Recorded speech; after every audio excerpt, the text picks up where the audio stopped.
You are now listening to the El Segundo podcast with... Who? Craig Jones.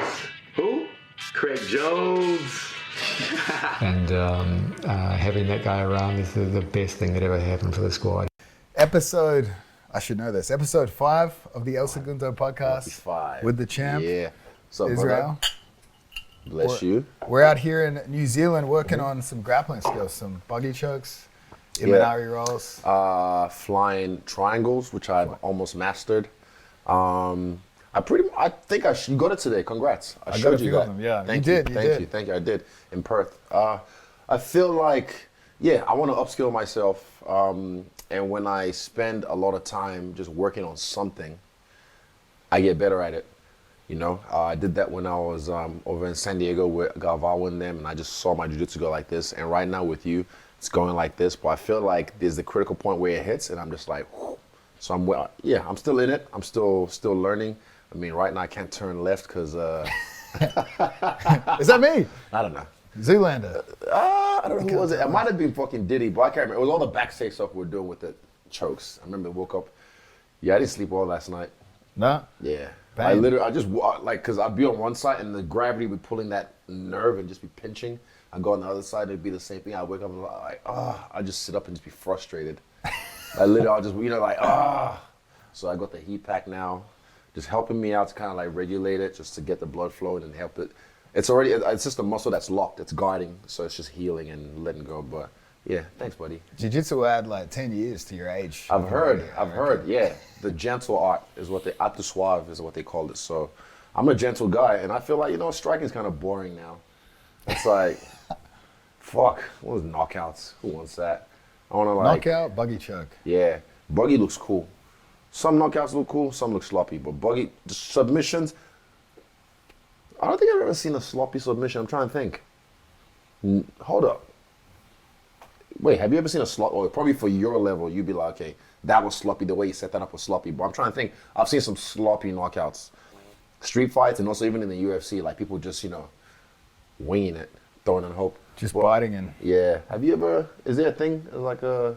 I would say sometimes guys will do a shit submission, but the other guy is so concerned, he taps anyway, And you like look at it, you're like, ooh, like sometimes in the gym, if it's not a heated roll, you might tap a little early, you might be like, oh. Yeah. But then afterwards you're like, oh, maybe you didn't quite have that. Is it like white, blue belt level that happens, or every?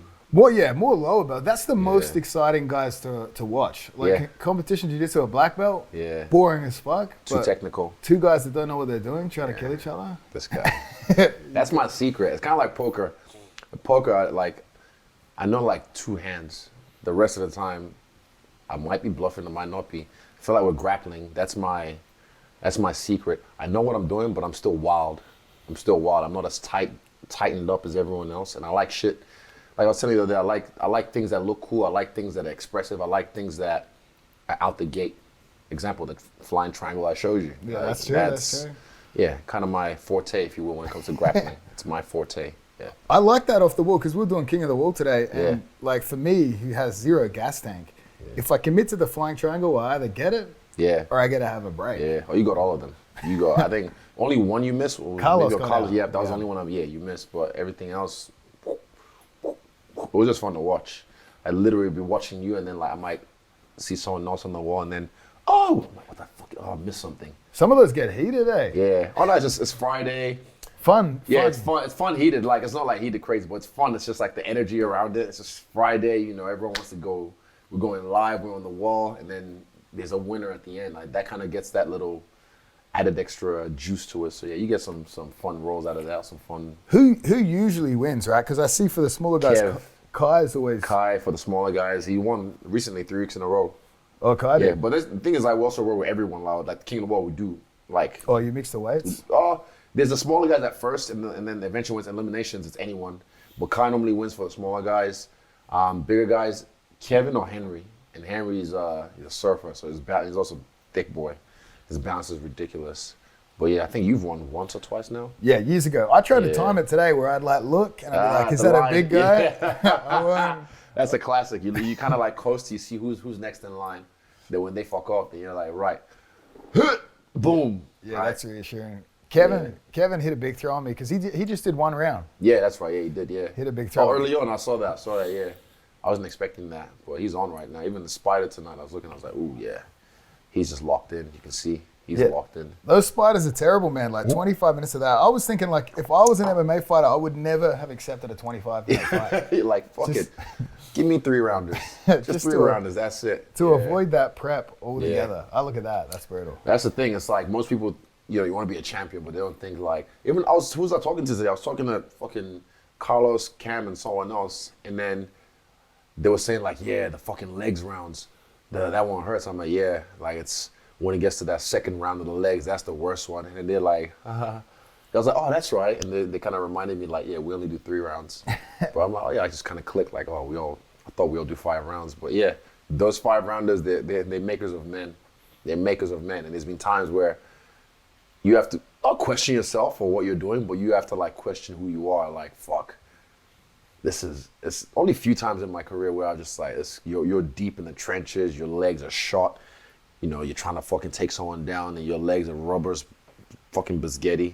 Who invented that? A guy called something Spyda, Spyda. That's how you spell it, Spyda. I can't remember the guy's name now, but Eugene got it from some guy. Oh, so it's not a Eugene thing? No. But he modified it for MMA, but it's a spider workout, high intensity, pretty much just to like simulate the worst fight of your life. We used to have one back in the day called Fight Gone Bad. That was pretty hellish as well. But this one is, it's a few notches up. It's gone up. I don't know how we could do that for jiu-jitsu because like we have to take into account our stooling and resting. True. Oh, yeah. It's part of the game. It's tactics. We'll give it like 30 seconds of just like breathe, just wait. Okay, now go. We did the meat grinder where the meat grinder is what? Is that a fresh guy every 30 seconds or a fresh guy? Yeah, for every 30 seconds. Normally when we do the Shark Tank, we call it a meat grinder. When even like my last camp, I had to do like a whole MMA one. He filmed it. It's fucking every 30 seconds. It was just like Tyson, 30 seconds. Then Ben Johnston, 30 seconds. Tyson, and then they just put me through the paces. But those ones are just. It's not really much about the skill. It's more about just being in that fury, that pressure of being in the fight. If you get to that point, and say, right, you got to bite down your mouthpiece and like show some fucking cojones. It's like cojones.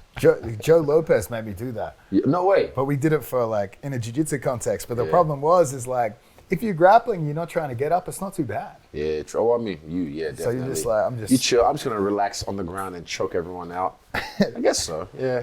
So you can kind of coast through it. How many like every 30, every what? Oh, I think we did every minute for you. Probably I think a minute some time. Yeah. In a bad position. Yeah, in a bad position. Okay, I see. Yeah, true. But it's hard to do it for jiu-jitsu because like MMA, like if you're on bottom, you're losing. Yeah. You got to get up. But jiu-jitsu is sort of like, you're on bottom, you're probably winning. Yeah, you're my god.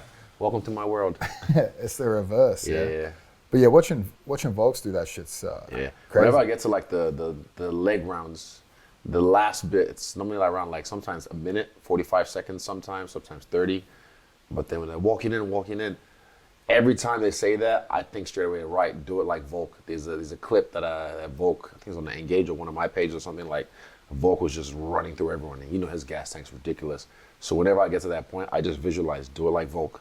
And I try and get up straight away and just run at the guy. Boom. Use the momentum to get up straight away, run at the next guy. Boom. But yeah, it's no light work. Yeah, it's too difficult. Makers of men. How did you get connected with Volks? Was it in Thailand? First time I met him was Tiger. Yes, in Thailand. Yeah, that was the first time I met him. I met him through the gang, Frank and George, and just at the gym, I'm pretty sure. And I remember we sparred, and I knew he was good. I knew he was good from when we sparred because we were just playing around, and he was just like, you can just tell when someone's got it. I was like, oh shit. Same with Peter Yan. And they were sparring like, oh shit, his fault. I just we should have flipped sides. I just thought about it. I was like, do I have a neck brace? I might do this whole show in a neck brace. It's just like, yes. But yeah, same with Peter Yan as well, because the lighter guys spar one round and then they go sit on the sidelines and the bigger guys come in. So one time I kind of asked him, I was like, yo, can we have a little play around? And then played around with him. I was like, ooh, this guy's legit. So yeah, with Volk, I think that's where I met him. And then over the years, we've all just clicked. We've all just been cool. Then we became champions. And we just constantly, I feel like it's just inspiration, just drawn from each other. Because even last time I saw him in, where were we at? Sydney? Yeah, Sydney. I saw him in Sydney, and fuck, it was a good time. Just talking to him, hanging out with him. And then we went out afterwards to some birthday party, and yeah. A big night. Yeah, it was a fun night. But even throughout the night, it was just, were you there? Yeah, it was just inspiration. Like, just, it's kind of like, you're the best. No, you're the best. No, you're the best. No, you're the best. No, you're the best.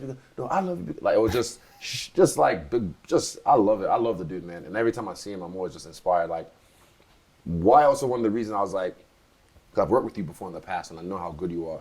But I saw the work you did with him for the Islam fight, and I saw, what you, Frankie, and that kind of worked on, and I was just like, yo, like, you guys tighten that shit up. And then just, he expressed it beautifully, like, he couldn't be fucked with in the wrestling, And yeah, I know how to grapple, so I just kind of want to level myself up to a different, and also I feel like we have similar frames. I can learn a lot of your game and what works for you, and see if it works for me as well, because, we have similar frames. So yeah, that was one of the things I was like, right. And then we hung out in Perth, and I was just like, I like this guy. It's a good time. I like this guy. He's a fun guy. He's a fun guy. There's always moments like that. Yep. Yeah, Perth was a good time, hey. That was so crazy, that fight. Like, everyone counted, everyone, even the Aussies counted. Yep. Volk's I seen it. It's only those who knew, and you had conviction. You're like, nah, he's got this in the bag. For me, I just, oh man, honestly, I don't want to hop on about it, because even for me, I got really upset, man. Me and Ash are we're emotional crybabies. So like, when he saw me, we locked eyes. He's like, he done it. We're like, yeah, he did it. So it's kind of like, I felt like he got robbed of that moment because of incompetent judging, because Red Hot was that night as well. It could have been something, but regardless, he still showed who he was. He still, he got robbed of a moment, but he didn't get robbed of his pride of who he is as a king. He's still a featherweight champ. Still showed he's able to like handle this motherfucker that everyone was scared of, And I took a lot of inspiration from that. So that's why for me, after seeing that, I literally said to myself, I was like, I can do anything. Like, seeing the way you handle that fight, I said to myself, I can do anything in this game with anyone.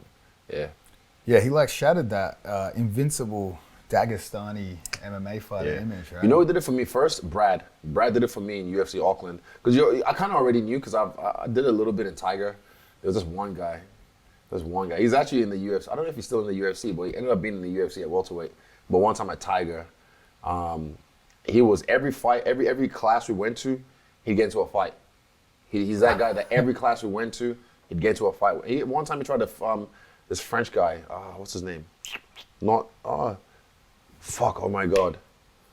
His name is escaping me. Oh shit, no. I hate it when this happens, and I know his name. Cyril Diabate. Oh, the snake, right? Yeah, the snake, yeah. So you know the guy. Pride, yes. right? So him, yeah. So he was there, and that was the last fight I saw him try to get into. I was like, the fuck? Like, you're trying to fight Cyril. And Cyril was just watching him like, what the fuck is this guy? Like, and this guy is fucking kicking off. But he's like, you caught it. I battered him up. But yeah, I beat him. Because he was just being a dick. Like, a little, okay, let's warm up. Tap, tap, boom, boom. He'd go fucking like 80, 90% at me. And I tried the second time. He'd go again and hard at me. And I was like, right, boom, boom, boom, boom for the warm up. And that was the warm up, especially, combo for combo. And then go into the sparring. And then I remember Brad going, Brad saying like, don't take it easy on him, because I was kind of playing with him. He's like, don't take it easy on him, fuck him up. I was like, oh, okay. Brad said, you gotta do it. So I did. But fuck, how did I even get into this? Yeah, so then Brad did it as well in UFC Auckland. He fought this guy who was like, another one of those, as a guy that just, he had a spinning wheel KO or something. Or Faizeev, he knocked him out, yeah. And then Brad, I remember before that fight, everyone else was counting Brad out, like, oh fuck, Brad's gonna get rolled by this dude. And Brad was like, bro, I fucking spar these guys all the time in Thailand. Like, they have a breaking point. You take them to that, they're bullies till you get to that point, and they can't go. And they can't go. After that, it's like, right. So I did the same thing to this guy. Brad did the same to him. And then Volk did it to Islam. And it was just like, myth shattered. It's still there a little bit, but now like, oh shit, they're not as invincible as you like to think. They're really, really good at what they do with MMA. Because as you say, Sambo is bullshit, yeah. Yeah. I've heard. I actually, I fought a Sambo guy. Who did I fight? Fuck, I can't remember his name. It was in China. It was a Sambo champion. Eugene was not happy at me with that fight. I finished the guy's second round KO. But Eugene was not happy with the preparation for that fight because the first thing he did, we get backstage, he sits me down and goes like, don't ever fucking do that again. And I'm just like, huh? He's like, I was a fucking bullshit training camp, da-da-da-da, da-da-da-da. And I was just there like, oh yeah, my bad, sorry. Because he was stressed going into that fight because he's like, we've got this fucking tough guy who's using, because the guy tried to take me down for like the first round. Kept on stuffing the takedowns, beat him up, like sprawl and brawl pretty much. The second round, he couldn't, it was one with white gloves. We had white gloves on. He couldn't handle it, and I just beat him up, and then eventually he just knocked him out. But yeah, Eugene wasn't happy with that. He was not. I love Eugene's rants, like especially when the boys show me the messages and stuff. Oh yeah. Oh, in the group chat? No, they just show me after. Yeah. See, I mute the group chat, allegedly. I mute the group chat just because, unless I get at Israel Adesanya, then it's like, oh, then okay, what are we on? Because sometimes they just go on like fucking pretty much insult rants, and my phone's just bzz, bzz, bzz, bzz, bzz, bzz. I mute a lot of my notifications, but then for the group chat after a while, and then certain seasons, I'm just like, I need to mute this shit because they're gonna keep going. But yeah, he rants. Eugene is he has a way with words. He's a good wordsmith, but also I love him, but he's an asshole sometimes, which I love. But we need it. And yeah, he knows how to like just push buttons. He knows how to push buttons. You've seen him at the gym. He like, balances it. Yeah. It's funny, but he means it. Yeah. That's the beauty of it. Exactly. I don't want to say anything like on YouTube or whatever, but like fuck, like you've heard some of the stuff he said. He's just like the way we, even at the gym, the way we go at each other, me now, he knows like with me, he's not gonna get an easy fucking, I'm gonna go back at him. I'm gonna go back verbally. So he goes at like Diamond, who just like, man, leave me alone. Like, Diamond's just chill, relax, whatever.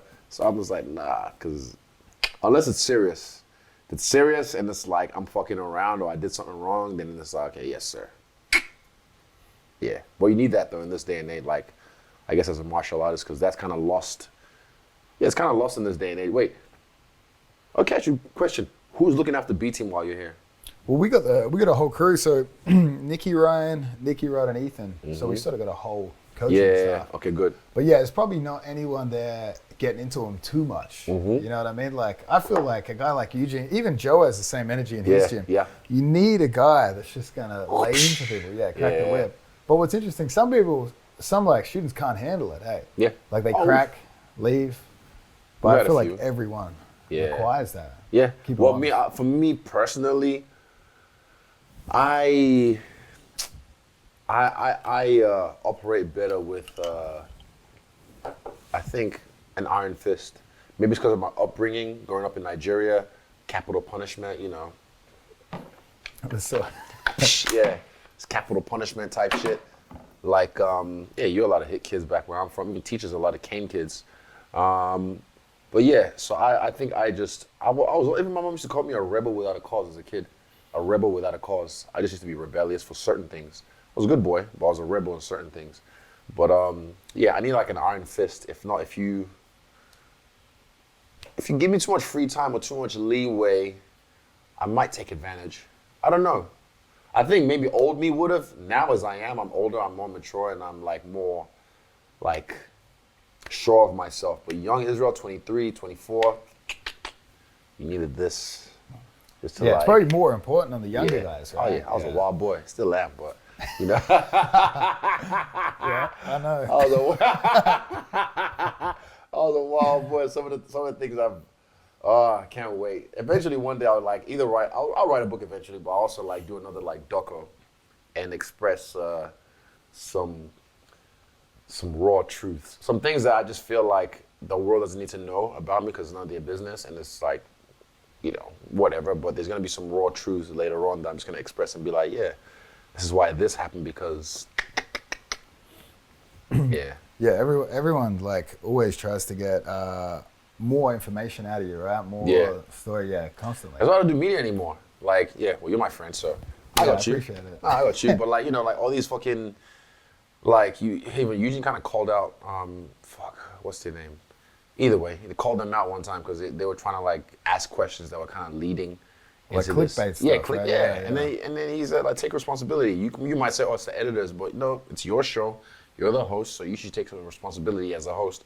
So yeah, I don't do that kind of stuff because I know they try and do that kind of stuff where they clickbait and just get views. And also, I know you know how YouTube works. So I'm like, motherfucker, I come on your show, I see how much views you get from me coming on your show, you getting all this money, and I'm not gonna be like Patty and be like, pay me. I know that's not how the business runs. But I'm like, you're taking advantage of my generosity. And this is not me being the ego or whatever. It's just, I just value myself and my time. So I know like, me giving you my time is giving you this much money. So you're taking advantage of that and then misrepresenting me with clickbait headlines that people don't even watch the whole video. They're just gonna like, and they just run with it. So I was like, nah, fuck these guys. So I decided like now, in person is better. I'll do in person, but also some of them I just feel like, to be honest, most fighters should just value the time more. They don't deserve your time. They're making money off you guys, and then you're sometimes letting them. Because a lot of people want to be first. Something happens, they want to be first on the scene with the hot take or the scoop. But I'm like, nah. Like even after my last fight, I took my time. I didn't say nothing for about 2 weeks because I was still just like, what the fuck just happened? Like I knew what happened, obviously, but I was like, yo, let me just balance. Let me just fucking see. Let me just understand this first. Let me see how I feel. So it took me about 2 weeks, then I finally came home and then went back to Wanganui and then did like an interview with David for about an hour and a half and dropped a few gems on that, on the whole system of what happened, breakdown by breakdown, and it was good. And I feel like that was the best way to get across it. You heard it from the horse's mouth. I'm not gonna clickbait myself. I'll give it to you raw, how it was, and yeah, I like that version better rather than like just, let's go on Ariel, let's go on, Junkie or whoever else. And I fuck with Ariel, he knows I fuck with him. But like, it's more about not just being first, but being true. Yeah, I want to be true to myself. That's the main thing. So that's why I only do things now in person. And Zoom kind of gives me COVID vibes. Oh, like, yeah. Yeah, Zoom, like, even the first hot ones I did was on Zoom. And I was just like, ugh, I need to do this one day. I did it properly. And me and Sean had a good time, good chemistry. Yeah, you'd be good on that, actually. The hot ones? Yeah. That is a fun show. Yeah, I've got the sauces. Oh, you do? Yeah, I've got like how many boxes of it? Yeah. Oh, nice. So yeah, the second to last one was the hottest one. The last dab was hot, but not as hot as the bomb. I think that was a bomb. Yeah, the second to last one. The host, he handles it all fine, right? It's just shit. It's just every day, every day, and he's literally eating the same thing. But he was impressed with the way I handled mine as well. I'd want to do something before to numb the mouth. Yeah, nah. I requested milk though. That was the difference with me. I requested milk, and I think ice compared to other guests. Everyone else looks for water or something, but I think yogurt's another good one. Oh, deactivated. Yeah, but now I'm Nigerian. I can handle spice. You handle spice on there? I eat a bit of Mexican food, but it depends on the day.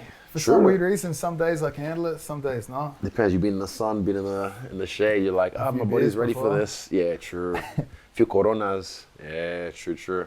Some of the shows are fun, like Andrew Schultz. Oh, that's my dog. Like, he's a good time, mate. You definitely should go on that. Yeah. I went on there with Volks. Yeah, he's a fucking super nice guy. Hey. Oh, you went? Were you on the show, or you were behind the scenes? No, I came in partway through, but it was the one where he had like the marathon of guests. That's right. No, I would have watched it. I did, and then Ariel came in. Yeah, Ariel came in dropping heat. Yeah, just straight away, fucking everybody. Yeah, I did watch that. That was fire. That was like 4 hours. Yeah, I don't know how. I remember we got on a plane to Boston afterwards, and when we landed, the stream was still going. Never been there. Boston, what? No, like when we landed, he was still going. I was like, how does this guy have the fucking energy for this? Yeah, shit? Nah, I mean he's a high energy guy. He's a fun guy though, and I'm gonna do him again. I'm gonna do a show. I'm gonna do a show. Fast forward, I'm gonna do a show again, New York, because we're going to New York for the premiere of the movie. So I was like, oh, get on there. And maybe like the media run over there, but yeah, I focus Schultz. He's a cool guy. Yeah. So the movie? What time frame is that between? I got all this footage from way back then. A lot of it in the film we didn't actually use. I'll be honest. Correct? I haven't seen it. You haven't seen the film? What? Never been here for it. True. Going to New York. This guy went for the big premiere. Okay, Hollywood. All right, Mr. Hollywood. Yeah, probably since around. Even some old like family videos, my dad had to like, dig up, and it was good. Even watching it, I'm just like, ooh, I remember that. But yeah, let me see. Yeah, it's a journey. It's a journey. What, is it up until the most recent fight? Or? No, it's up until Whitaker Part 2. Yeah, the second Whitaker fight, and then, it's not a fucking. You know my story. It's not, and the credits, they kind of like, reveal what's happened after that as well, and like the little bit of ups and downs, you know. But then, you know, like fucking Conor just dropped a new one, McGregor Forever, and that's like, so the first movie he did was more like the rise of the Notorious. This one more is like, it's a 4-part series. I've watched them. It's a 4-part of his life through different fights, and each one's like 40 minutes, 50 minutes long. Originally, I wanted to do a docuseries like The Last Dance, but I think these guys are very Hollywood, and they had a different idea of what they think would be good for like to break into the marketplace or whatever. So I was like, you know what? You know the business, I'll trust you. But I still had control in certain things because it's my story. I don't want to tell it my way. So yeah, this is the first one. I'm sure there'll be like another 2 documentaries or another 2, maybe even like a movie about me. Who played me in a movie? Who played me in a movie? I'm trying to think. Yeah, but I'll do one of those later on. That's another question I'll come back to. Who would play me in the movie? We've got to think about that. Where's the documentary dropping? Is it? New York, Tribeca Film Festival. So we're going after, we've got some trips planned anyway. So after those trips, come back home. And then I think it's June 11th. So just like a few days before I head to New York, June 11th, go to Tribeca Film Festival, and yeah. All that shit. And then I'll see you in Vegas. Yeah, for International Fight Week. International Oh, Fight let's Week. go. That's going to be another fun one. I can't wait. Dan's on, Jack Dilla, Magdalena, and then Volkanovski. And I just want to step in the cage with whoever wins. I pray to God it's fucking duplex. I hope it is. I fucking pray. But if it's not, I mean, did I already tell you what my plan was with I don't think so, Rob? no. I didn't tell you. No. Oh, okay. Flying Triangle. No. Actually, I want to break. Well, I'll tell you now, but like you bleep this. Bro, Eugene saved him that second fight. I'll tell you that. Eugene saved him because after that first round, I was looking for blood, and then Eugene had to kind of like, not harshly, but like, hey, I was like, okay, all right. So I went back to the game plan because Eugene wanted to like just make sure we take care of business, and you know we'll finish him later on. But I was already, the first fight I fought him. The game plan was there, but I didn't follow it. I just felt the vibe of the moment, and you know how it is when you're in the moment. There's things that they can see that I can't see, and there's things I can feel that they can't feel. So the first fight, I kind of went off script, and then they were able to see that, and like, oh, that's working. They just kind of created another game plan on the fly. Second fight, Eugene didn't want that, so I had to like pull myself back after the first round. After I dropped him, and I was southpaw. I was like, right, go back to orthodox, and I just stuck to the game plan. And then he was able to get some confidence off that, which I regret. It's not even that I beat him. I just hate the fact that he actually got some confidence and thought like, oh, I have a chance.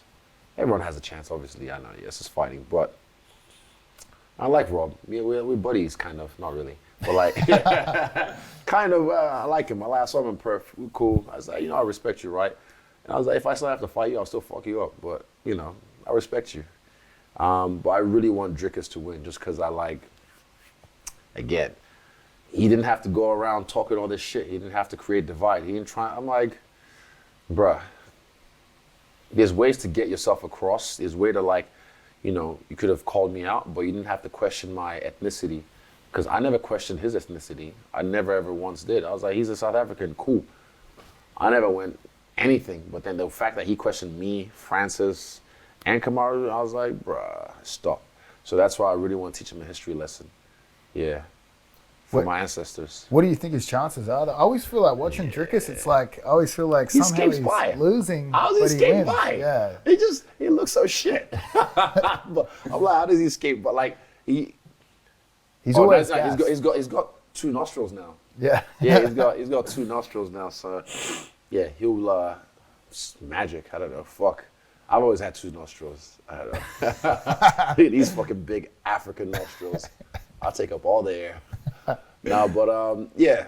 Apparently he's fucking, there's like a new mythical fighter. 2 nostrils, Dricus or whatever. But his chances, I feel, again, a lot of the fights I see him, I'm like, he looks just like a bum. Like, this is just me, in my opinion. He can fight, he looks good, blah, blah, blah, but when he fights, he's striking, I'm like, it's like bum fights. But again, he scrapes by, and he does really well. So I give it to him. He's tough. He's tough. But tough is not enough. He keeps pushing despite like looking exhausted. He's mental. Yeah. He's just mental fortitude. And I respect him. I know everyone in this game has something that got them to the UFC, because you can't just be in the UFC, especially at this level, if you're a nobody. So he has something, and everyone has a chance. I give him a chance, but yeah, he's not going to get that chance. Yeah, nah, not today. Not this time. How many MMA fighters do you watch that you're actually very impressed with the level of striking? Ooh.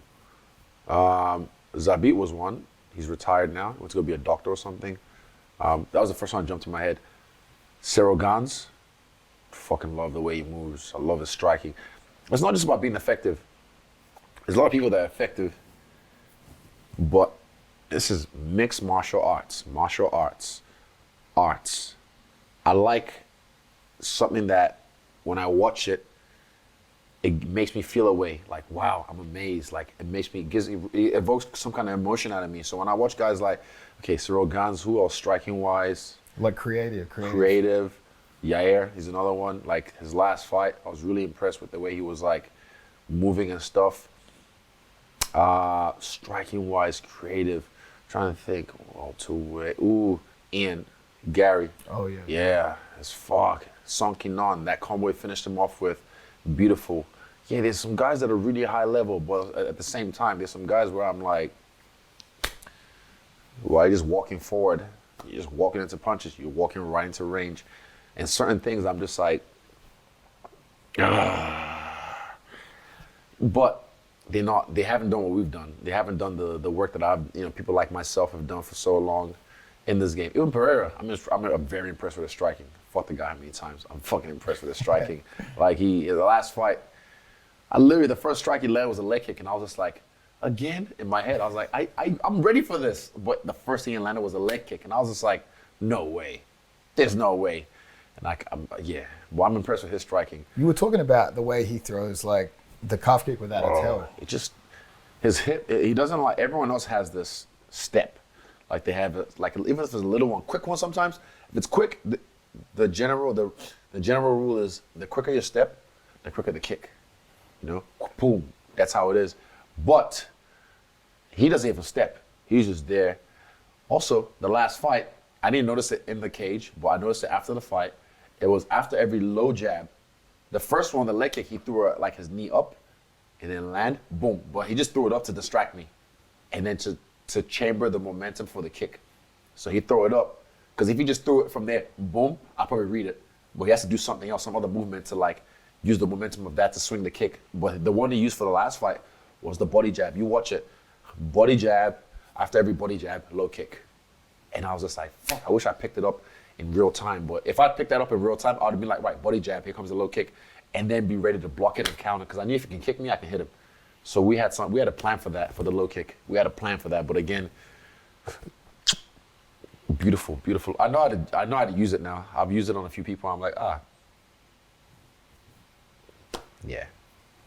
Yeah, that's nice. Yeah. That was crazy to watch. I was watching that live from Yo, Thailand. We stopped the training camp. Oh, no way. Because I was out there and we were all watching it around the TV. Who's training camp? I had a training camp in Thailand. We had I'm trying to think. I think it was like like a 80, seminar? Like 80 people there. We were like, no, stop. Like a seminar or? We were watching on the laptop in the tiny gym. Yeah, oh, for real. But it was fucking tense. Yeah.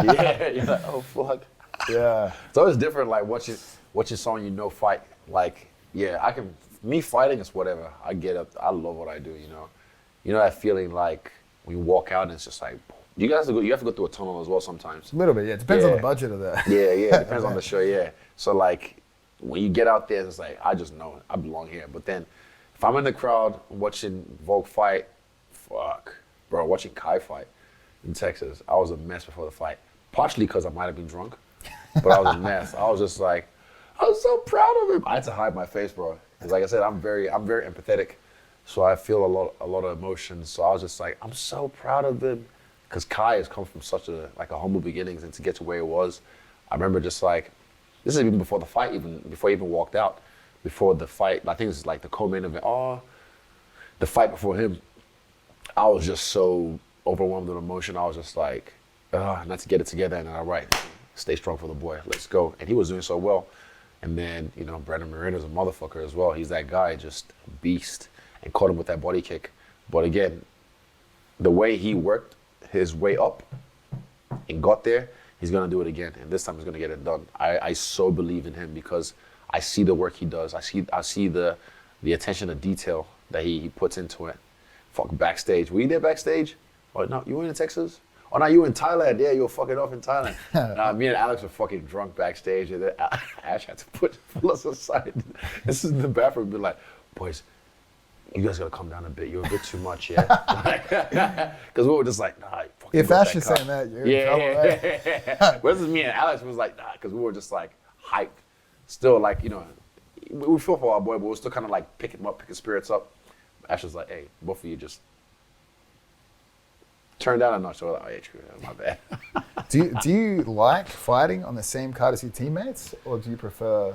I don't mind, because I've done it all my career. Kickboxing, we'll have 3 of us in the same card. Sometimes there's been as much as 6 on the same card back in the day, kickboxing. So I've done it, and also I've learned not to hold on to the results of the prior fights, no matter what they are, win or lose. If he won, that's fucking great, but I can't attach myself to that win. You know, I'll celebrate it, I'll tap in it, and I gotta focus on my work.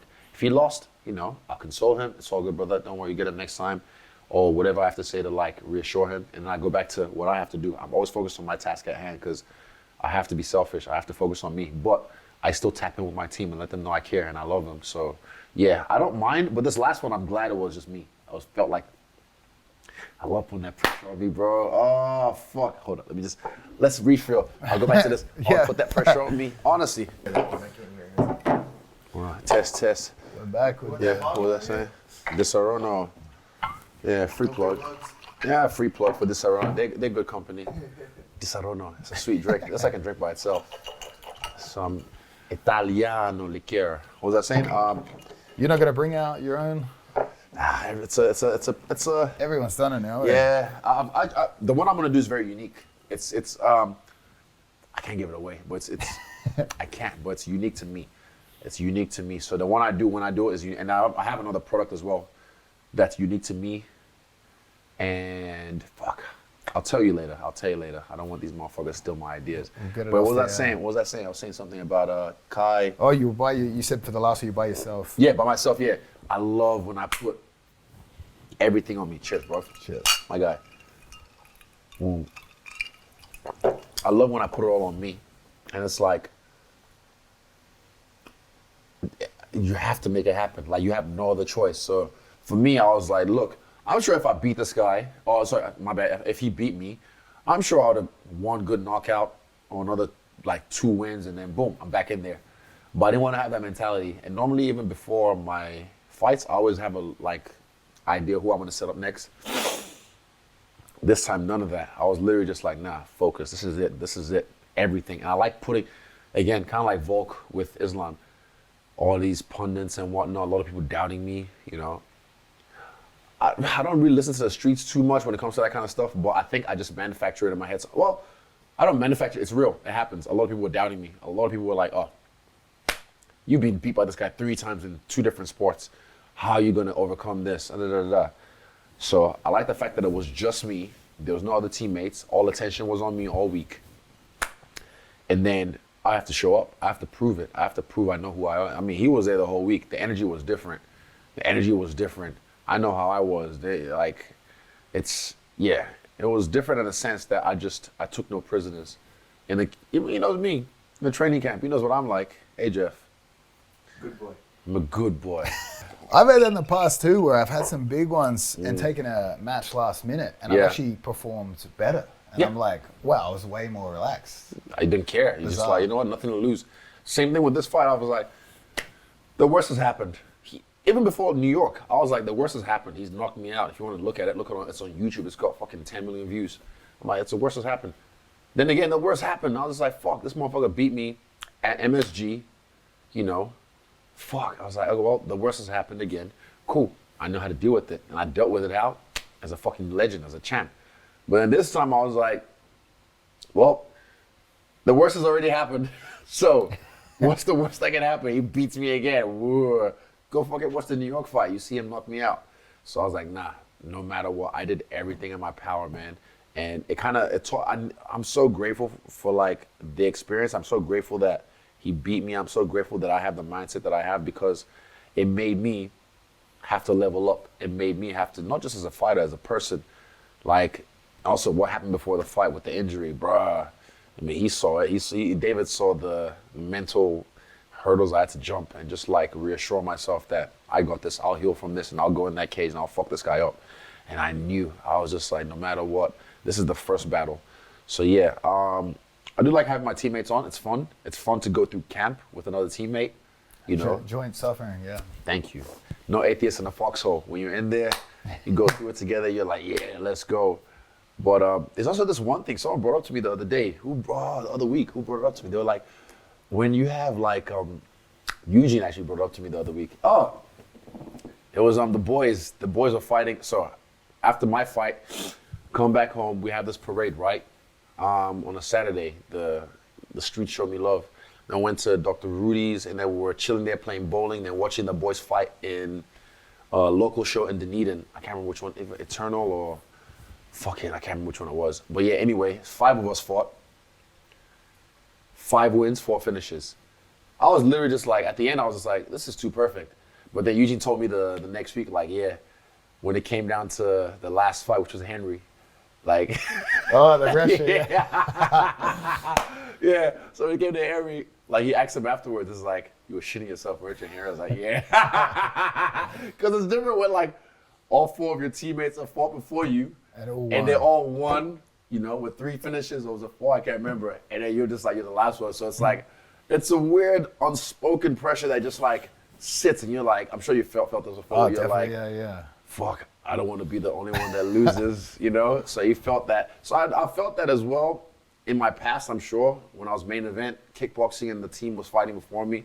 But I never really let it block. I just knew I was going to fuck these dudes up. I just knew, I was like, no matter what, I'm going to get this done.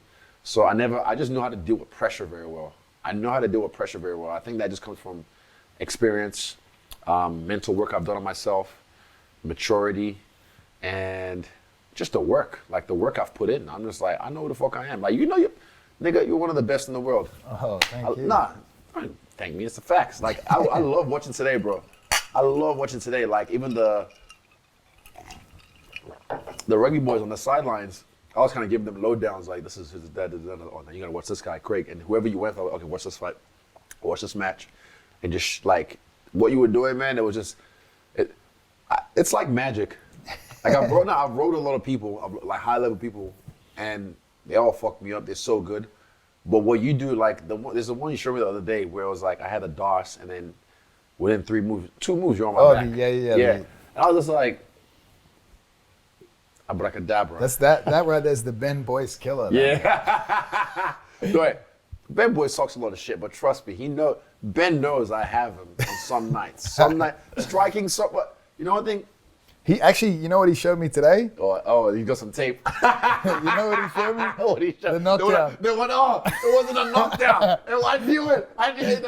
Fuck Ben Boyce. It wasn't a knockdown. It was not a knockdown. He was talking about his cross today. I slipped. I literally slipped. Like, I didn't get stunned. Jeff, fuck him. And you know the funny thing? It's from a surveillance camera. So when that happens, you see him go to the camera, and it looks at the clock. So you can go to Eugene, can you go to 4:56 on Monday, and da-da-da-da. I'm like, it wasn't a knockdown, it was a slip. But Eugene even hops it on, and he just does it. They went back in time and they showed me Eugene's big speech about it. That's right. They went back. Fuck. Oh, you probably screenshotted that. Fuck, that's funny. And Eugene on the group that just goes in and is like, yeah, he's so silly. Boyce was like, look what I did to him before I was a kickboxer. Yeah. But yeah, I'll be honest, for a hobbyist, for a guy who just does, I don't think I've ever seen him on the airdyne push. He's never done a spider. Everyone's waiting for the day he does a spider. The day he does a spider. We should do that while I'm here. Bro, the 3rd round, there's going to be like 20 niggas lined up with the big gloves on, ready. No, trust me, because when it's his turn, he'll be right there. And then, change, he's on you. And you kind of meant to give him like 60%, 70%. He told me about this, yeah. But he just, and this is your 3rd round. And you're trying to get him off you, and he's punching you in the face going hundy, but it's good, I guess, because it forces you to have to like get that adrenaline response, and like you need to move, and you get up eventually. But most people give you like 70%, maybe 80, just to like, okay, apart from Dan. Dan's an asshole. But yeah, you've seen the clip. Yeah. But that clip goes viral all the time, I mate. give it back to him, trust me. My one doesn't go as viral because it's me. But then like there's one kind of like, when it's my turn to go on top, he gets on the bottom and I just like, boom, with the 4 ounces, UFC 4 ounces. Oh, connected. Yeah, connected. I felt it. I remember. I was like, oh, well, Ben. But me and Dan have that kind of relationship. But Ben, when it's his turn and he got spied up. But it's I think he can do it because it's never his turn, right? Yeah. Like, that's the beauty of it. But yeah, but also even he's never going to fight. But also as a sparring partner, he's like, every time you go to, you spar Ben, you know it's going to be a hard round. There's no easy play soft. He's throwing spinning kicks. Sometimes they land. I'm like, how the fuck did that land? I literally, most times they don't land. But sometimes when they land, I'm like, it's an off day. It's an off day, definitely. And then the last camp, there was one day he was landing every low kick. And eventually, that's right, the last camp, he was landing every low kick. And at one point, I literally just got frustrated. I just put my hands down. I just walked towards him. And then Eugene was like, because Eugene was kind of coaching me in the back and was like, you're playing into his game. You're playing into his game. And I just started like, just trying to brawl with him. No malice or anything. It's never like, fuck you or anything like that. It's just like, nah, I need to try and get this. I need to try and like, I'm frustrated with myself more. And I just kind of like succumb to the just bleed, if you will. And I was just like, fuck, let's go with this. So I took him to the wall and just started to try and bang with him. But he'll bang back. He's a tough one. Has anyone dropped him before? Ooh, in my life, I've dropped, I can count, if I've dropped 4 sparring partners in my life, and that's never been the aim to drop someone. Okay, like, I'm talking like headshots. Body shots, a lot. Like that's just, sometimes you kick, whatever. I've dropped a few, more than a few, a lot. But but headshots, nah, like 3 or 4 I've dropped. But nah, I never try and hurt my sparring partners. I'm not one of these other peoples that try. I want to have them help me more, and so I can help them as well. But Ben Boyce, I'd like to say I'd love to drop him, but nah. I love it. Actually, I respect him. I love him. He's cool. He's a fun guy. I like the banter we have, but he knows. Ben knows. He's a fun guy. He is. Yeah, he's a fun guy. He's so fun. I'll tell you some shit off camera, bro. He'll probably tell you as well, but he's a crack up. He hit me up today. He was like, "Tell me what you guys are doing later." Well, it is 9:29. We'll find out. It'll be a good one. Yeah, we'll be. Cheers, brother. Oh yeah, I was gonna ask you more about like, so you trained at Atos. How long was it for? It was 6 weeks. So the thing is, I went to go help Carlos for his contender series. Also, Eugene and them didn't tell us while we're over there that we had no fucking hotels back. Oh really? It was like the fucking peak COVID era thing. So you had to book to stay to get into your own country. You had to book to get a room. The quarantine coming back. So there was no rooms. So Eugene, after the fight, that night, me, Carlos, Brad go get dinner, and then as we're having dinner, he's like, he goes on the phone with Brad. He's calling Brad, and then like puts it on speaker and goes, "Guys, I've got some news." And you can see Brad just go, He's like, "Look, we tried our best, but we can't get you guys a hotel for the next 6 weeks." Ooh. And then Brad just goes, you literally see the life go out of Brad's face, just like, because he also has a baby. He just had a baby at the time, I believe. And you can see just like, And I kind of just like, we're at this Nigerian spot eating, and I started laughing. It's my way of dealing with like, I guess the situation was just funny. I was just laughing, like, better than crying. Yeah. I'm in Vegas, so then we're in Vegas. I think we spent another 2 nights in Vegas, and we were just like, we can't stay here, boys, for 6 weeks. That's a black hole, man. Vegas. Bro, I'd die. I would die. 6 weeks. If I'm 6 weeks in Vegas, off the strip, I'll be fine. We did that for Ultimate Fighter. But you stay off the strip, yeah, but it pulls you back. It's like gravity. The fucking beam, the light in the sky, the pyramid is right there. You're just like, ooh, like a fucking moth to a flame. So, yeah, for me, I was just like, nah, let's go. So then Brad had the idea, like, let's go San Diego, just go work with Atos. And I was like, bet. Go there, link up with Galval and the crew over there, and fuck, they were so welcoming. excuse me. And straight away I was like, look, you guys are all gonna fuck me up grappling. Just so you know, I'm just here to learn. I hate when I go to a gym. I've been in many gyms and they come, bro, because it's the UFC Middleweight Champion. But still, a couple did. You know, I got the I got the better of a couple, but then most of them they could get the better of me. I was like, cool, it's whatever. I'll still learn from it, you know. But 6 weeks there, and I felt it was every day, gi and no gi.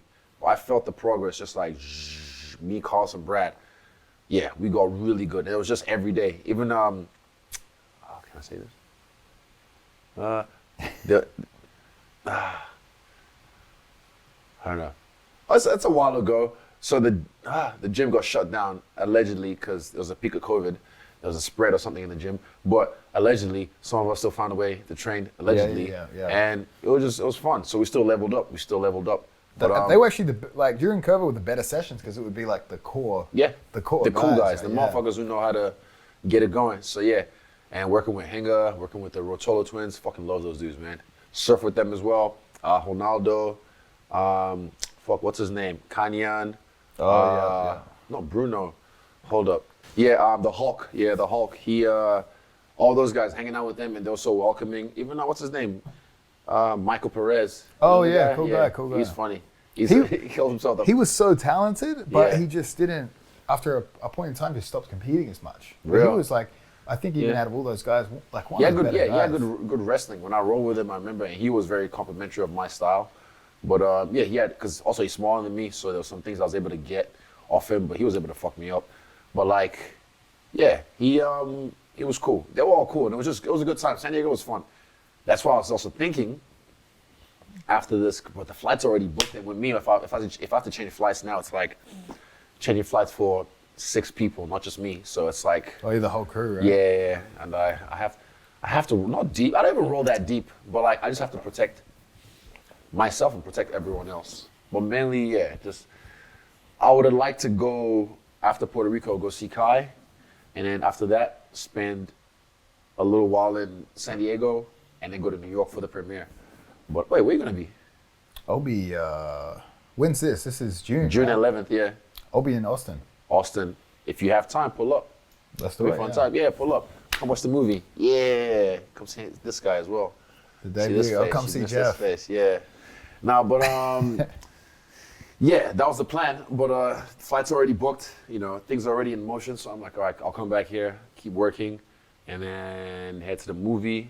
Come back here, work, and then I guess international fight would be the next trip until something pops up. There's always something.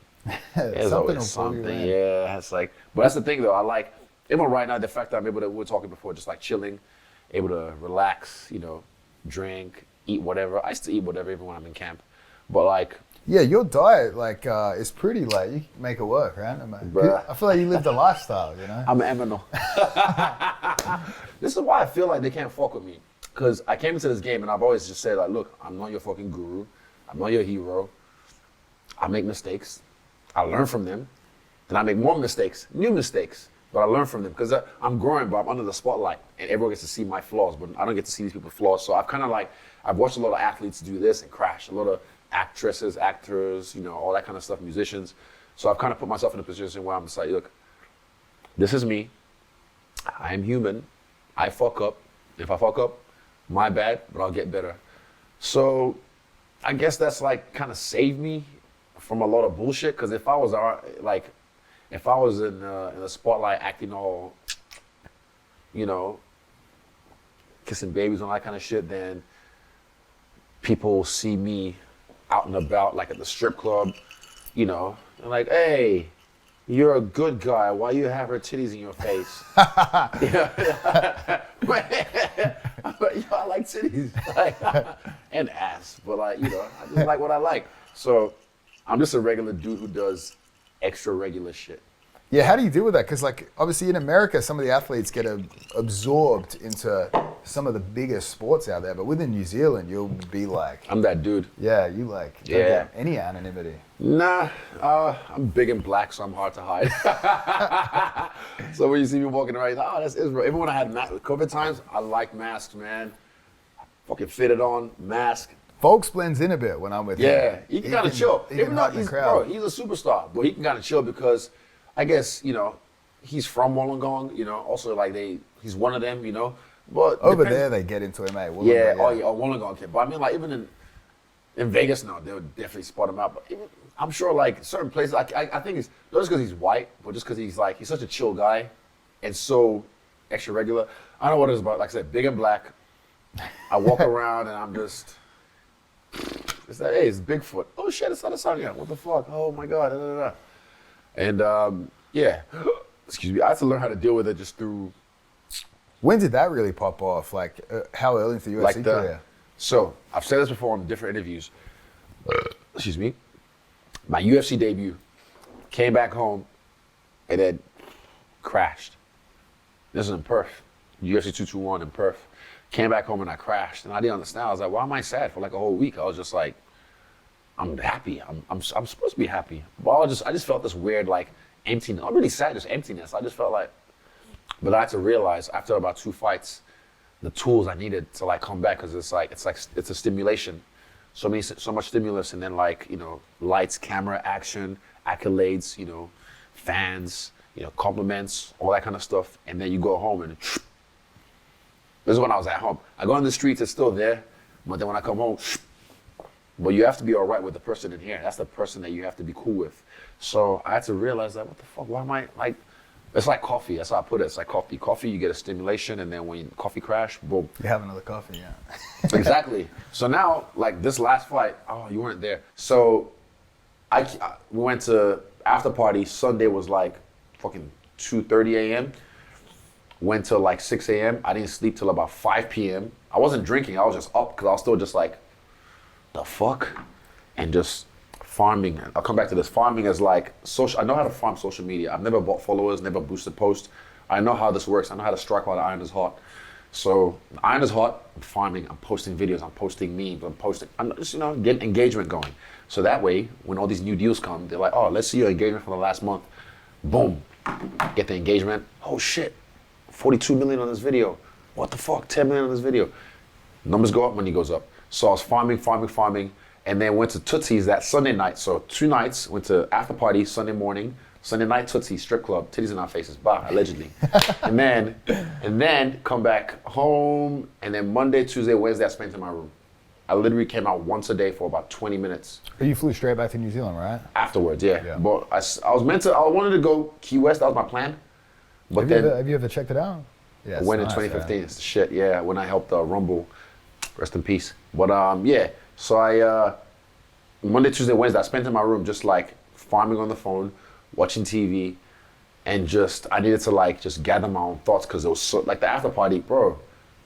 Yeah, you were there. The after party in fucking Miami at 11 was crazy. That's actually when you hit me up to train. Was it? Yeah. Were you at the after party? No. You messaged me to train. Did I was in Thailand. Yeah. Oh, for real? I was like thinking about it. I was like, I bet he's in the after party right now. Yeah. I'm like, he's motivated. I don't know what brought that up, but I definitely would have thought about it. I was like, yeah. Because I'll have ideas and I'm like, I'll write notes about it, but then I think that one I was like, let me tell him right now. Like, yeah, let's go, Craig, blah, blah, blah, blah, because it was time. But yeah, so that's just for me. After that, 3 days in my room just to like balance myself again. Find my center, just to like, I need it. I know what I need, and I know I don't want to do this. So even since then, David he said a post-fight blues like 3 weeks ago. I still didn't, because I was just able to like, rather than like take off and then crash, I can just come back down slowly. And then something else will happen, like the Sydney Expo, woof, gust of wind. That's a lot of stimulation, a lot of fans, and then whoop, takes it up again, and then you just like riding off that wave. And then you just like slowly. So right now, I don't feel like I've hit the ground. I'm just kind of cruising. I'm just at a nice cruising level. I watched the fight last Saturday, the first time in 3 weeks. Before that, I was watching it like every other day. And before that, it was every day. But then I haven't watched it since last Saturday because I kind of got over it. So it's not really like the thing that's feeling me right now. Right now, it's just the work we're doing, the team, the bands, and just life. I guess like other things I'm doing in life right now is just kind of like fueling me and just keeping me afloat. So I'm just enjoying that ride. Yeah, I'm sure you felt that before. Like you come back from somewhere. Even like I've heard people who just get married get that. People who just have babies get that, like post-pregnancy depression or whatever. I would always get it after doing an 80cc because it's every 2 years. Yeah. You do a 3-month camp for it. It happens. It's big. And then afterwards, you're kind of like, oh. Yeah. What now? So how did you feel afterwards? Did you feel like sad or did you feel empty? Just like you don't have an immediate goal. Something to look forward to. You've had that thing you've been thinking about for 2 years for 80cc. I mean, it's kind of like the Olympics for grappling. And then afterwards, you're like, oh, it's done. Now what? You know? Well, now got my silver medal. Yeah, another silver secured. Now what? What do I do with my life? Yeah, I feel you.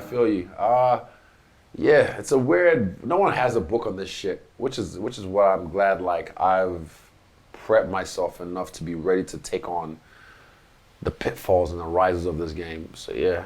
I feel like when someone actually retires from their sport, it must be all of those feelings times 100. I won't say I've thought about it. I've imagined what it looks like because this is part of my life. There's bigger things I have to do, and I'm doing everything I'm doing right now for my future family or families.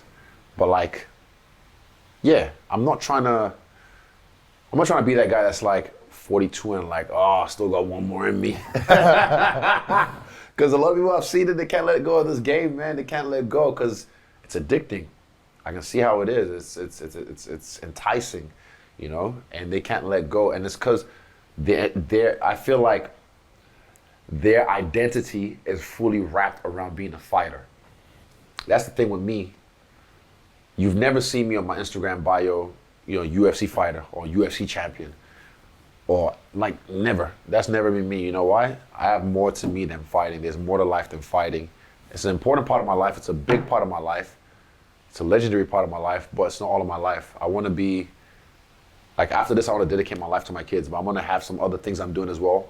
I'm sure movies will be there, you know, video games, cartoons, voiceover work, all that kind of shit. But I want to dedicate my life to my kids.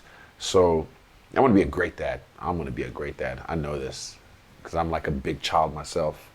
But yeah, there's more to life than fighting. So that's why I feel like when I'm done with this, I'm going to be able to walk away and I'm not going to be like, oh, fuck.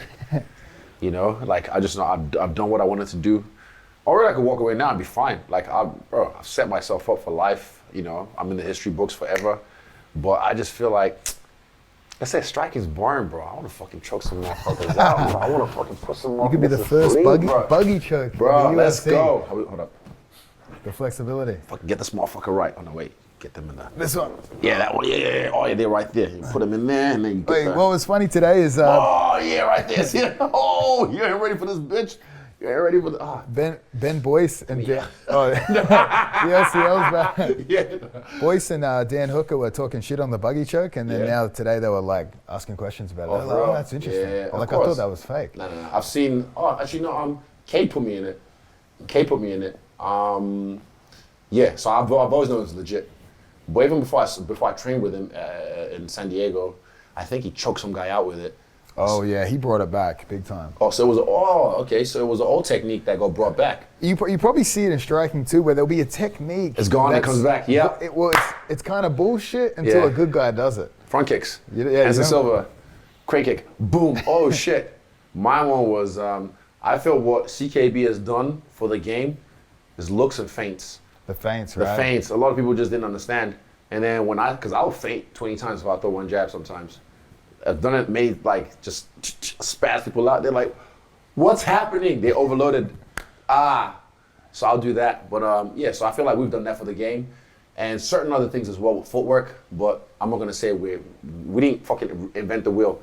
We're just bringing back things that were known in striking for decades. But people weren't using it at the highest level of MMA. So we're like, right.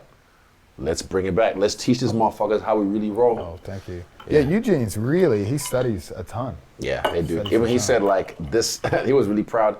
He was like, this last fight, this is our most studied opponent. Like he had to go deep in the archives. Make that even. I've been known, apparently I pour like an American at the casino. Pour. Yeah, I just, so how's your day going? We need the Cosby sweaters back. Yeah. Allegedly.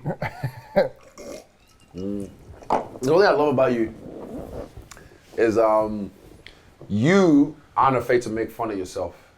And that's like me. I don't know if I've always kind of just been that way. I used to make fun of myself a lot, but I think I did it just being in New Zealand out of like, if I'm being frank or being honest, trying to get people to like me. That was like an old thing I had to get rid of, like the people pleaser. But now I can make fun of myself because it's funny. Like, oh, yeah, it is funny. But I like the fact you can make fun of yourself and you don't care what anyone thinks because you're secure in yourself as a man. And you know, I'll choke you out. I like it both ways too. Like, I feel like I like to give it to people a bit. Yeah. So I gotta be out with it. Of course, yeah.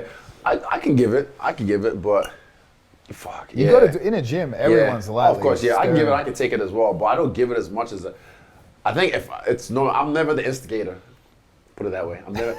Eugene instigates it. When he starts, I'm like, right, but he doesn't start with me anyway again because I got clips for him. I got clips for him, and I just go at him straight away, and he's like, right, okay.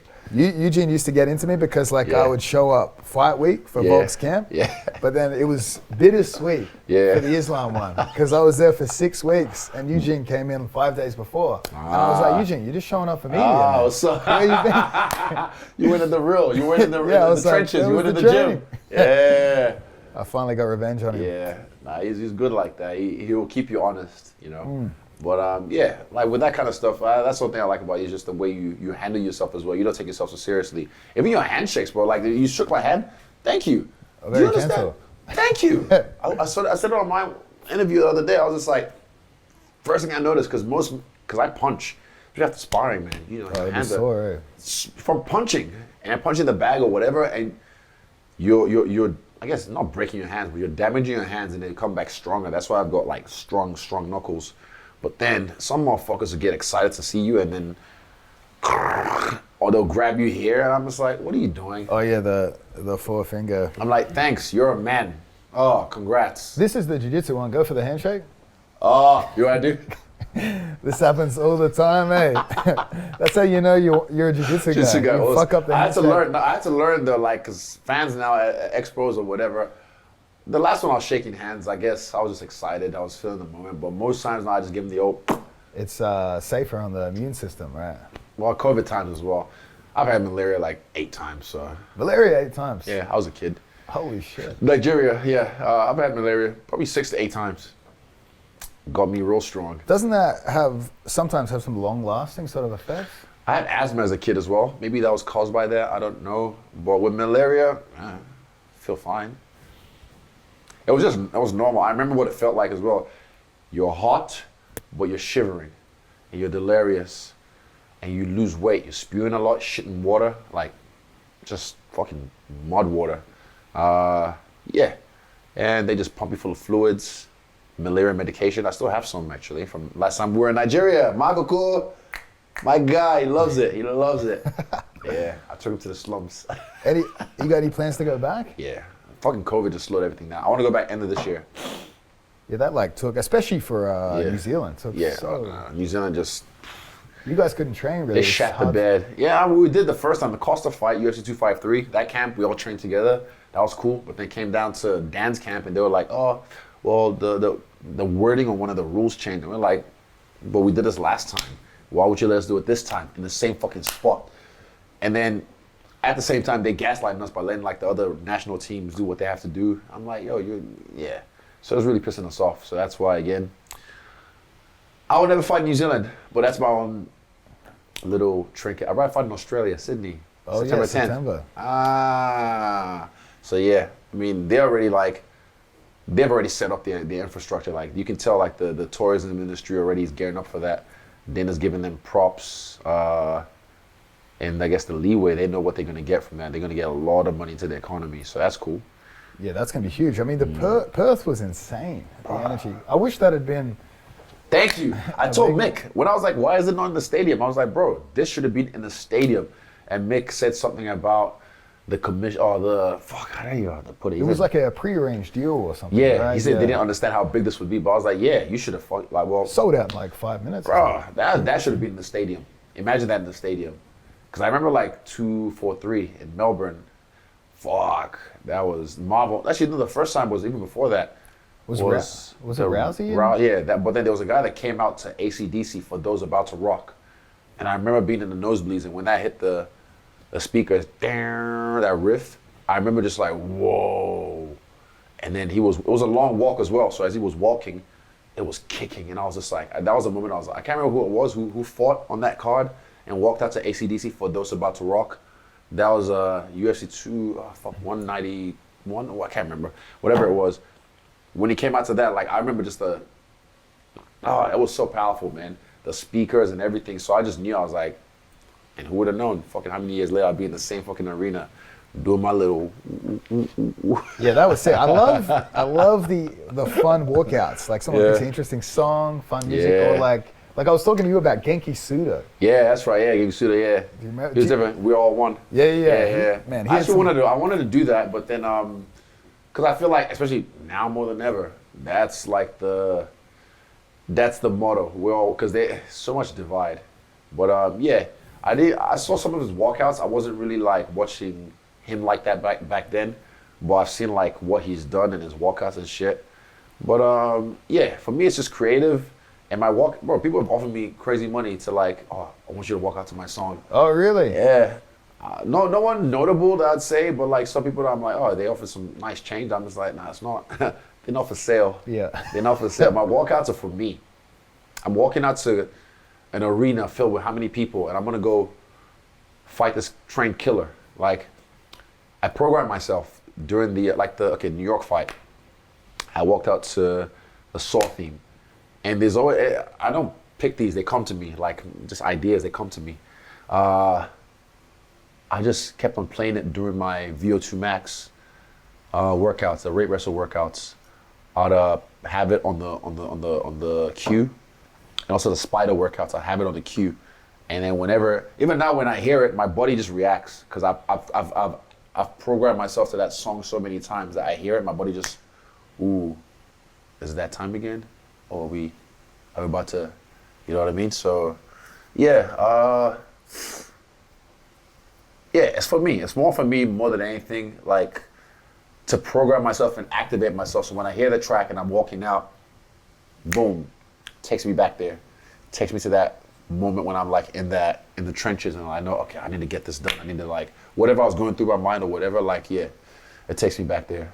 Yeah. Is that usually the way? Like you have that song, how far out do you pick the walkout? To be honest, sometimes months. Yeah. Sometimes months. It'll just come to me. I'm like, it's a track, and I'll just hold on to that. I'll hold on to it, and I use it to program myself. So sometimes months. The last one was on the way to the airport.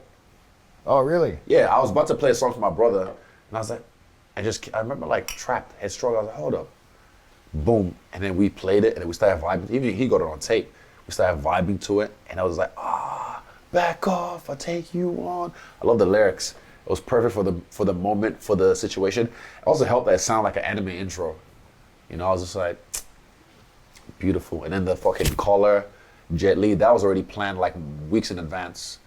That I just want to be unleashed. I kept on saying like weeks before that fight, I was like, I want to feel like I'm in a fight. I want to be in a dog fight. That's why there were certain moments in that last fight that when he tried to pressure me, I just stood there. I was like, let's bang. Like I want to risk it. I can, and even Eugene, he's good like that where he was like, trust me, you'll take care of everything. Just mid-range, you'll take care of everything that he throws at you. I was like, okay, I trust you. Boom. And what did I do? I took care of everything. Whatever it was that was coming at me, I took care of it. So when it came to the end sequence, I just knew, not cognitively, but subconsciously I knew. I was like, just trust him. So that's why I gave him the leg. I was like, cool, come through.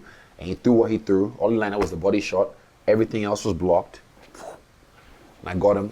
But I just trusted the instinct and I trusted my team. Yeah. Yeah, that was fucking sick. That was fun. I love that feeling though. Like I said, that feeling of just like everything riding on it. Like you've had that before where it's like everyone counts you out and it's just like, you know what? Snake eyes. Get him. Oh, fuck, it's so good, man. It was so good. Yeah, there's moments like that I just never forget. That was one of those ones, man. Like just for me as a person, not even the fight itself, but what I had to go through to get to that moment. I was just like, okay. Gaslam fight was one of those ones for me because I had to like discover another side That was of one of the myself. fucking most exciting fights I've ever seen, I reckon. Fuck, never want to do that again. Well, I mean, if I have to, I will. But like, no one wants to be in a fight like that. Like, I'm not trying to get punched. I'm trying to keep this, sane. That would have been a stressful, like, in the corner, right? Oh, yeah. Usually in the 5th round, before the 5th round, he gave me a speech. I can't remember what he said exactly. I'm sure I can get the mic on the UFC people to find out exactly what he said, but he just gave me a speech. It wasn't more about technique. He just gave me the speech about, you were born to do this. Like, this is why this is the moments that you train for, da-da-da. And I remember, like, in that 5th round, I was hearing Brad's voice, because when I was on the bike for that camp, when I was on the bike pushing on the Airdyne, I'd hear him. Do you use the Airdyne? I should. You should. It'll be your new best friend. Yeah. So when I was on the Airdyne, I just hear Brad, because he was, embrace the darkness. Go numb is, embrace the darkness. So as you just give me the speech, I'd hear like just that feeling of Brad saying, embrace the darkness, go numb. I'd hear you just speech, and I turned around, I was like, look, you're not gonna beat me, I'm prepared to die. Like, let's go, I'm prepared to die. And I was like, I meant that shit. Because again, if I had died, what a glorious death, but if I'm ready to die, I'm ready to kill. And if he had died, I'd sleep well at night. Because if I wasn't ready to give my life up, then I wouldn't have felt that way, but because I was like, right, equal rights and lefts. Yeah. That was one of Gastelum's best. That's the best he's looked in a while. Shout out to Gastelum. He's going down to welterweight. Back down. Yeah. I mean, but he says now he's mature. He knows that's the weight class he should have been at this whole time. He just didn't want to do the work. Yeah, he loves he the likes Mexican the food, the birria tacos, birria tacos, man. I love him too. I fucking love. Yeah, it's hard to find that Mexican food, Australia and New Zealand, right? Yeah, we got some here. I tried to get this like a hipster chocolate spot yesterday. I got there and it was just finished. So I went there yesterday. I was at the end. And the distance, I was like, fuck. So I had to drive back home, bro. When I was driving yesterday and today, now it's a little bit better. But like I put the seat right all the way up, so when I have to like accelerate, I don't do this because. Oh, because of the neck still. Bro. Is that because we did the seatbelt for an hour? I think so. Yeah, it was right after that. The body triangle, the seatbelt, and then go. But it's fine. But I put the seat up so that way when I have to accelerate, I put my head back. Someone catches you in traffic? Yeah. I put my head back so it's something against us so I can because if not, the jarring of it was just it was too much. But yeah. Yeah, Jiu-Jitsu's terrible on the body, man. Art du suave. The gentle art. Art du suave. I'll train with Nicky Rod and I'll wake up and I'll feel 65. How old is he? How old is he? Yeah. He's young. 25, I think. Yeah, I was gonna say young. He looks like he's just. He looks like what's his name, Dalton from the gym that you've kind of rolled with him a little bit. Dalton's tough. But big athletic guy who just knows how to move like a light. It feels like that's what he is. Yeah, Nicky Rod's like it's hard to find. It's like big, flexible, and fast. Flexy as well. Yeah, and it's like, how do you have all these attributes? Well, he looks dynamic. He just looks like he used to wrestle probably. Yeah, crazy wrestling mentality. Those guys, very mentally strong. I like watching what he's doing. He's a fun guy. Tough round though. Tough round. I can imagine. Oh, so can I ask this? Okay, in the gym right now. Oh fuck, there's so many tough rounds. Okay, for me, sparring, depends. Like Diamond, me and him sparred the other day. I was watching that, yeah. So that was just like a little, that's how we say hello. So he's a tough round. Dan, depends what kind of Dan I get, tough round. Because sometimes he'll chill, but Dan's an asshole.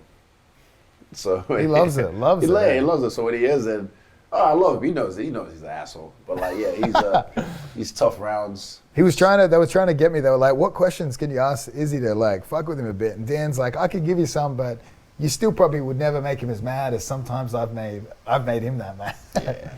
It's some now, yeah. But guess what? Hey, it goes both ways. There's days he just knows. Oh fuck.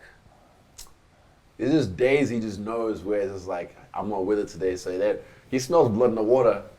So he'll just right. I'm just like, bro, not today. And he'll just I got him. And he'll start trying to push. And then when we spar, provoke Oh yeah, definitely. But I've done the same to him as well. And then when he leaves training, he doesn't even shake no one's hand. Just straight up. Those days, but we're brothers. But who else? Carlos is fucking hard. Yeah.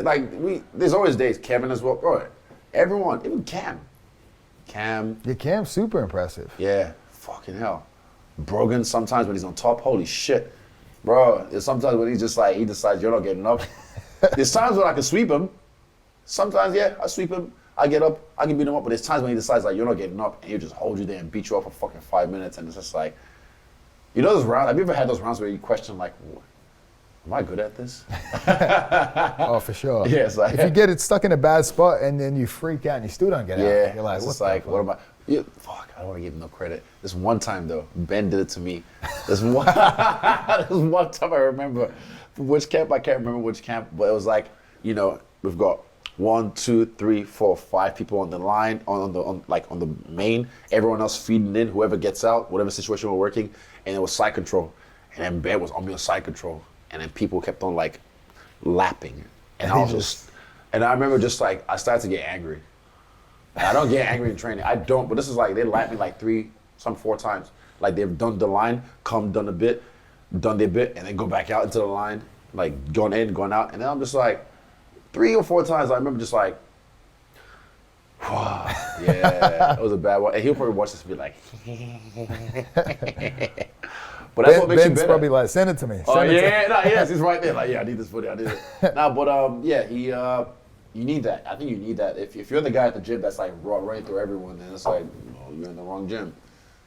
I kind of knew that when I moved to Auckland because I was at a gym in Wanganui and I realized like, not really I was running through everyone, but it was more like my aspirations were bigger than what the environment could offer me. So I was like, okay, I need to make a move, make a move to Auckland. So I did.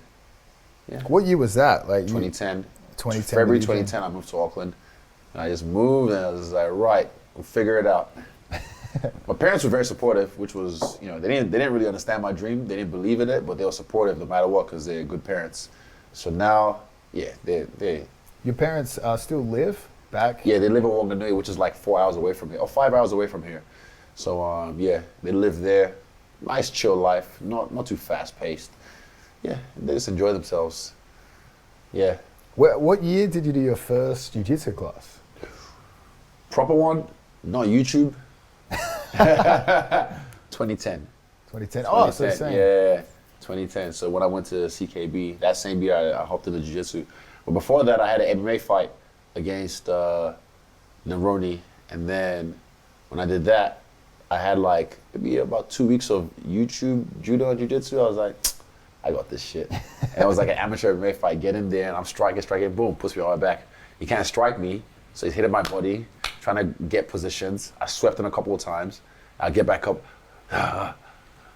sweep, boom, on my back. It's 3 rounds of that. I was just like, fuck. I got a few strikes, like a good head kick, but then eventually just on my back, and I just realized like, right, I need to move here. That's when I was like, I need to move here and actually learn if I really want to take this seriously. So that's what ensured me to move properly. Yeah. Yeah, I can't imagine trying to learn all the skill sets. Like for Nogi, I'm just trying to learn wrestling and jiu-jitsu, and then you guys have a bit like of judo maybe. A bit of Mexican judo too. Yeah, you Mexican judo. You guys are doing the striking on top. Yeah. Like it's so much to put together. And then also like even my so the New York fight, I didn't work with my guy Dave Wood, who's my breath coach. I didn't work with him for that camp because I already had the tools from the other camps, and I was like, there's too much in this camp. I need to focus on this. So I was like, you know what? I will do Dave Wood this camp, and I feel like maybe that might have saved me. I don't know yet. That might have saved me in that fight, but I felt like I had the tools. I was breathing well. I was fit. I was focused. But this last fight, I was like, hell no. I need to use Dave. Back with him? Yeah, I was back with him for this rematch. I was back with him. I was like, no, I need to, because the pool, being on the water and doing the work we do, there's one thing on your mind, oxygen. So you have to just stay focused. Stay focused on holding your breath. You can't think of anything else. You can't think of your Call of Duty fucking game. You can't think of Red Dead. You can't think of your misses or whatever. You're just right there, just focused on one at a time. I like to think it's two animals. You might think of your misses if your phone's up top. Yeah. My phone's safe. I don't know what you're talking about. My phone, want to see? Oh, this. Craig, you're 2 months out from your competition. Oh yeah. What's your next one? Oh yeah. I am competing against Philippe Pena, June. That's the guy that Gordon was meant to fight. That's the one. Yeah. I know who he is, but I don't really like. Even with Muay Thai, like Eugene would know fucking old school Muay Thai fighters, like from Rajadan Stadium and all that kind of Lumpini Stadium, all that kind of stuff. Oh wait, is it Rajadan Stadium? jump in there. Huh? Yeah, you're right. Fuck, I was like, oh my God, did I get it wrong? Yeah. So Eugene knows all those like intricacies, those guys. Same with jiu-jitsu, he knows those like, but for me, I fell into this, Tony Jaa brought me into this with Ong Bak, but I never really followed Muay Thai like that. And to be honest, Joe Rogan kind of introduced me to jiu-jitsu through UFC, but I never really followed the sport itself. But now, being in the position I'm at, I'm able to know guys like you, Rotola brothers, Hinger, Felipe, all those guys. Braulo Estima, you know, but I don't really know the history like you would know. Even boxing. People ask me fights about fucking Sonny Liston, or not Sonny Liston, what's his name? Sugar Ray Robinson. I was like, I wasn't born. It's funny how you get into things, hey? Like I learned about some boxers because me and my brother used to play Fight Night, the boxing game. Yeah, Fight 4? Yeah. And we'd They're almost making a be new brawling. one. There's another boxing game coming out, but Fight Night 4 was the... So good. I remember I used to just pick Marvin Hagler every fight. Marvelous. It's funny how you learn about these like I agree. different times. Yeah, but my way was just through Joe Rogan for jiu-jitsu, and then I fell in love with grappling, and I felt like a natural adaptability with grappling. I just knew, like, I knew I was good at it, and I was able to just like grasp things very quickly and apply them. So I was like, oh. Also, the long limbs helped, but also they make you prone to a lot of submissions if you don't know how to deal with them. But yeah, I kind of like that as my secret weapon for a while. Would you ever do a grappling match? I'll do it, but like, I'll do it with the right person. It's not really MMA, not even a jiu-jitsu guy, but it's not to try and win. It's more to try like to create a show, but also to like just generate a buzz. I'm not trying to be, because I might end up being a notch on someone's belt, but at the same time, it's not about that. It's more about just like creating a moment, you know, creating a moment where it's like, oh shit, there's a grappling thing. It was a fun fight. It was a blah blah blah, whatever it was. Just creating a moment, but not to like just be thrown to the wolves like. Fuck, no. I remember after the Ortega fight, Volk was like, I want to have a grappling match against him as well. For real? I was like, wow, that would be sick. Really? Bro, Yeah. That's another one of those ones, man. Fucking hell. Because he said right before that fight, out the back, you guys were already working on defense and stuff for camp. But he said like right before the fight, you went over it. So when he was in that position, he was like, right, this is what we did. And he said he just fought. He thought about his family and whatnot. But for him to go from the guy's 2 best submissions, that broke him a bit, for sure. Bro, of course. You have him in the guillotine, the guy pops out, you get him in a triangle, T-City, he pops out, and you're just like, and then he didn't just break him, Volk broke him after that, because Volk went on top for like 30 seconds and just relent. I thought it was over. He pounded him. Bro, it's just the reactions, bro. It should have been. I was literally right here just spazzing. I stole all of Ortega's post-fight speeches from my instructional commercials. Oh, for real? It's Ortega being like, how the fuck did he get out of that? And I'm like, I did. Find out. Oh, claim it. No, but that's for real. Like, Volk told us, like, he just, that's one of those moments, man, legendary. I think that was the one that really boosted him. Yeah, like, he was already, for me, legend in my eyes, but that took him to another level, because people were just like, oh, shit. Like, and then, the way he finished that fight was fucking marvelous. And also, Ortega's a tough motherfucker, bro. Mexicans. They're all tough, Just take it. Just take it. I'm just like, bro, the guy could just, he could take it. He could give it as well, but he took that one. That was bad. That was a bad beatdown. But yeah. Yeah, Ortega's a guy, man. He's resilient, hey. Yeah, doesn't slow down. Even his striking, I'm very impressed with. Like, his striking, he's not the best or anything, but I'm very impressed with his selection for what he uses for his frame, his range. Even the spinning attacks, I'm like, oh shit. He actually worked on that. He timed it well. On Zombie, he actually had like a nice spinning elbow. I was like, beautiful. We had a lot of, there was a lot of animosity during the show when we were filming Ultimate Fighter with him. But afterwards, super cool guy. Hey. Yeah, of course. Yeah, I understand. Because it's competition. That's why I didn't do it. So they offered that to do it with Darren Till. Oh, yeah. Immediately, I was just like, What year, when was that? Same one. It was like, oh, that's right. Yeah, so I was like, I'm not doing that. I just know, 5 weeks in Vegas. Yeah, not even that, but just like being on TV for 5 weeks and then having Darren and his team and then, man, it was long days. It was like 6 days a week, 2 sessions a day, Sunday completely off. Okay, Sunday's over, yeah. And then there'd be like, over the 5 weeks, there were 3 fight nights too. Yeah. And we lost the first 4 fights. Yeah, and came back. Like, we were miserable after that, but we came back for the next, I think we won the next 7 in a row. Yeah. But yeah, it was, that first week was rough. Yeah, I can imagine. But like for me, I just, not even just Vegas itself, but just beat on TV. And also I know like, Darren's a cheeky fuck. Like he'll do some shit. Guess what? If you go low, I can limbo. I'll go lower. And the producers encourage it. Of course they do. I know how reality TV works. They just like, oh, here's more alcohol. Here, have another shot. Oh, boom. And then they get more drama. Yes, excellent. Ratings. So I felt bad for the guys on the show because like obviously no contact with the outside world, no books.